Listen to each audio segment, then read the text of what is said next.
Hello students, in this lecture we are going to study about application of Newton's second law.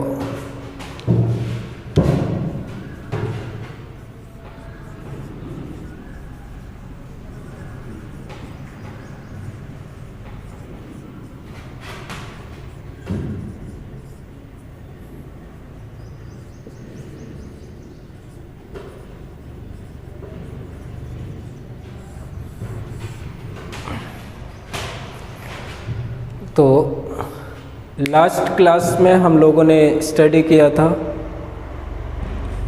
कि जो rate of change of momentum है it is proportional to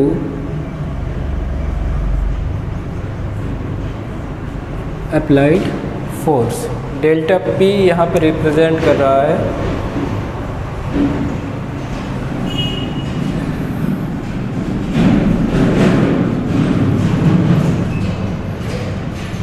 यहाँ पे delta word represent करता है change को। तो ये क्या शो कर रहा है? Final momentum minus initial momentum. P F लिखा है मतलब final momentum, P I initial momentum. इसी को हमने क्या लिख दिया? ये क्या हो जाएगा? Change in momentum. तो हमने उसको रिप्रेजेंट किया डेल्टा पी अपॉन टी से। तो अब देखिए, अगर हमारा delta P change in momentum अगर कांस्टेंट होता then in that case force will be inversely proportional to time. मतलब अगर किसी कंडीशन में हम टाइम को इंक्रीज़ करेंगे तो हमारा फोर्स कम हो जाएगा, और अगर टाइम कम होगा तो फोर्स इंक्रीज़ हो जाएगा। इस पे बेस्ड हमारे पास बहुत सारे एप्लीकेशन हैं। जैसे first application is cricketers pulls his hand backward while catching a ball.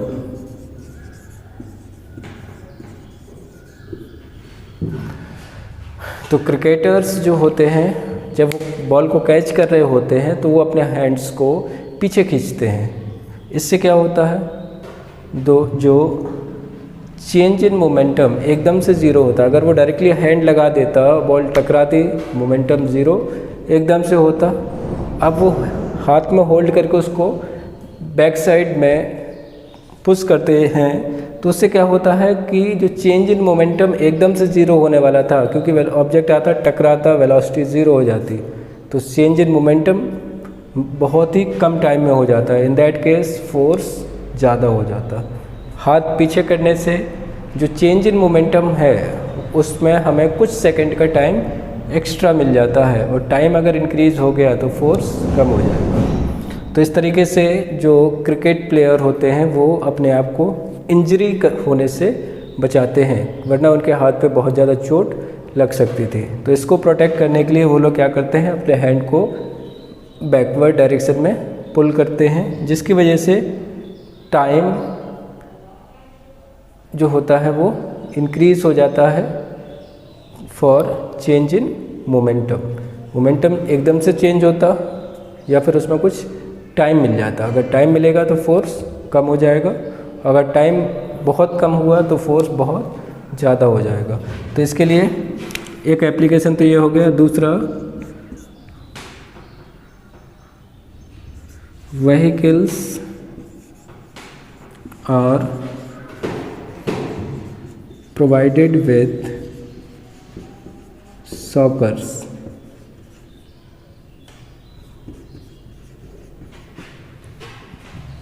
जितनी भी गाड़ियाँ होती हैं सभी में शॉकर्स लगे होते हैं, जो क्या करते हैं? शॉक को अब्जॉर्ब करते हैं। अब बात आएगी कि वहाँ पे कहाँ से शॉक आ गया। तो आंसर है कि जब गाड़ी चलती है, गड्ढों में टायर गिरते हैं तो क्या होता है? टकराने की वजह से ग्राउंड से एक बहुत ही ज़्यादा फोर्स उस गाड़ी पे एक्ट होता है, और वो फोर्स डायरेक्टली क्या करेगा? जो पर्सन उसमें बैठे हुए हैं उनको भी, उनके ऊपर भी अप्लाई होगा। तो इससे बचाने के लिए हम लोग क्या करते हैं? सॉकर्स लगा लेते हैं, जो उस शॉक को, उस फोर्स को एब्जॉर्ब कर लेते हैं। कैसे? मान लीजिए उसमें स्प्रिंग्स होती हैं, तो जब ऑब्जेक्ट गड्ढे में जाता है या कोई गाड़ी गड्ढे में जाती है तो person who is sitting on the seats उसके नीचे भी स्प्रिंग लगा देते हैं, वो भी सॉकर की तरीके से वर्क करते हैं। तो ये क्या करता है, एकदम से आपको टकराने नहीं देता, ठीक है। जो जैसे मान लीजिए आप सीट पे बैठे हुए हैं, गड्ढा आता है तो आप क्या होते हैं, नीचे की तरफ प्रेस होते हैं, तो स्प्रिंग जो होती है सॉकर्स जिनको हम बोलते हैं वो कंप्रेस हो जाती हैं, तो आप एकदम से डायरेक्टली नीचे नहीं टकराते हैं, उसमें थोड़ा सा टाइम हमारा इंक्रीज़ हो जाता है। उस टाइम इंक्रीज़ होने की वजह से amount of force that will act on the body will decrease, और इस तरीके से हमें शॉक लगने से या चोट लगने से हम अपने आप को बचा पाते हैं, या हम बड़ा स्मूथली बैठे चले जाते हैं, हमें पता नहीं चलता कि रोड में गड्ढे हैं या नहीं है। तो ये हमारे, एक और आप एग्जांपल लीजिए,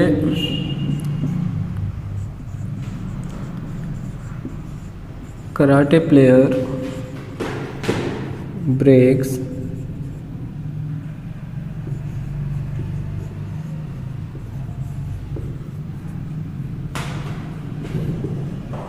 इन ए सिंगल ब्लो। आपने देखा होगा कराटे प्लेयर जो होते हैं वो बहुत सारे पत्थर को रख के या ईंटों को रख के एक सिंगल ब्लो में हाथ से हिट करते हैं और सभी पत्थर टूट जाते हैं। ऐसा क्यों? It is also due to Newton second law. देखिए कैसे, जब वो एकदम से मोमेंटम का चेंज कराएगा, फोर्स इतना फास्ट हैंड को हिट करता है कि टाइम हमें बहुत ही कम मिलता है। जब हमारा टाइम डिक्रीज़ करेगा तो force in that case will increase at very high level, और उससे क्या होता है, जब फोर्स बहुत ज़्यादा इंक्रीज़ कर जाएगा तो सभी पत्थर टूट जाएंगे। तो ये भी हमारा एक एप्लीकेशन है न्यूटन सेकेंड लॉ के। अब इस पे बेस्ड कुछ न्यूमेरिकल्स आते हैं, वो भी देखते हैं।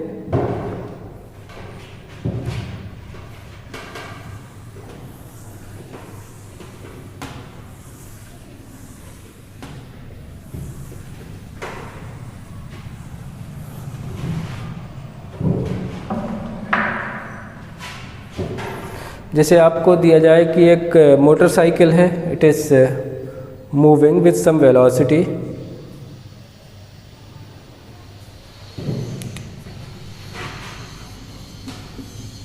a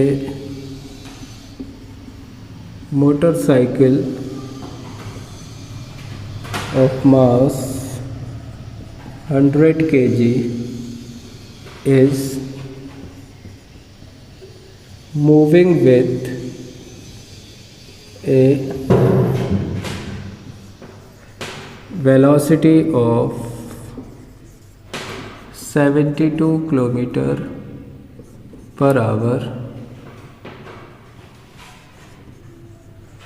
comes to rest in 5 seconds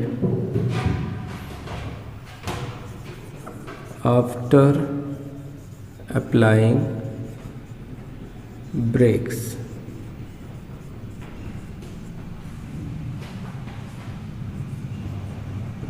Find the amount of force applied by brakes on the car. Okay, तो हमारे पास एक मोटरसाइकिल है जिसका मास दिया गया है, suppose it is 100 kg and is moving with a velocity of 72 km/h and it come to rest in 5 second, और वो 5 सेकेंड में रेस्ट में आ जाता है। आपको निकालना है अमाउंट ऑफ फोर्स जो ब्रेक की वजह से उस पर्टिकुलर मोटरसाइकिल पे लगता है। तो देखिए, सबसे पहले तो हमें क्या क्या गिवन है ये देख लेते हैं। तो हमें इनिशियली कितनी वेलोसिटी से वो मूव कर रहा था ये गिवन है, and finally it comes to rest, इसका मतलब फाइनल वेलोसिटी 0 हो गया, और t कितना दिया है 5 सेकेंड। क्योंकि अगर हमें निकालना है अमाउंट ऑफ फोर्स तो तो हम जानते हैं फोर्स इक्वल टू क्या होता है, m इंटू ए। तो देखिए यहाँ पे आपको मास भी दिया गया है, mass of the body is 100 kg, मास दिया गया है। अब अगर हमें एक्सेलरेशन और मिल जाता है तो हम जानते हैं न्यूटन सेकंड लॉ से F इक्वल टू क्या होता है, m इंटू ए। तो फाइनली हमें निकालना है फोर्स, तो उसके लिए हमें रिक्वायरमेंट है एक्सेलरेशन की। तो एक्सेलरेशन के लिए हमारे पास v, u और t गिवन है। हाँ, एक चीज़ ध्यान रखना है, यहाँ पे जो u है वो SI यूनिट में नहीं है, तो इसको हम क्या करेंगे, इसको हम कन्वर्ट कर लेंगे। तो this will be equal to 72, मैंने आपको बताया था जब मीटर पर सेकंड में चेंज करते हैं तो किस वैल्यू का मल्टीप्लाई करते हैं, 5/18 का। तो देखिए ये आ जाएगा 4, that is 20 metre per second. अब हम लोग अपना फार्मूला लगा सकते हैं, एक्सेलरेशन क्या होता है, v minus you upon T, या फिर आप फर्स्ट इक्वेशन भी यूज़ कर सकते हैं। v की वैल्यू कितनी है, तो आंसर इट इज़ 0, u की वैल्यू है 20/5। तो a इक्वल टू कितना आएगा, -20/5, this is equal to -4 metre per second square. यहाँ पे माइनस साइन जो आया है ये रिप्रेजेंट कर रहा है रिटार्डेशन को, क्योंकि हम जानते हैं गाड़ी रुक रही है, उसकी वेलोसिटी डिक्रीज हो रही है, इसका मतलब वहाँ एक्सेलरेशन नहीं होगा, क्या होगा, रिटार्डेशन, इसीलिए ये माइनस साइन आ गया। अब देखिए, अब हमें निकालना है फोर्स। तो हम जानते हैं by Newton second law F equal to क्या होता है, m into A, what is the mass 100, acceleration is -4, तो F इक्वल टू आ जाएगा -400 न्यूटन। यहाँ पे नेगेटिव साइन क्या बता रहा है कि that the force is resistive force, या मतलब जो फोर्स है वो अपोजिट डायरेक्शन में एक्ट कर रहा है, क्योंकि गाड़ी जो चल रही थी उसका अपोजिटली हम फोर्स लगाएंगे तभी हमारा जो कार है या मोटरसाइकिल है यहाँ पे, तो मोटरसाइकिल कब रुकेगी, जब हम फोर्स अपोजिट डायरेक्शन में लगा रहे हैं। तो यहाँ पे जो फोर्स में नेगेटिव साइन है, it indicate the direction of force that it is acting in the opposite direction to the motion of motorcycle. ठीक है, तो इस तरीके से हम लोग न्यूटन सेकेंड लॉ के न्यूमेरिकल्स को भी सॉल्व कर सकते हैं। Thank you.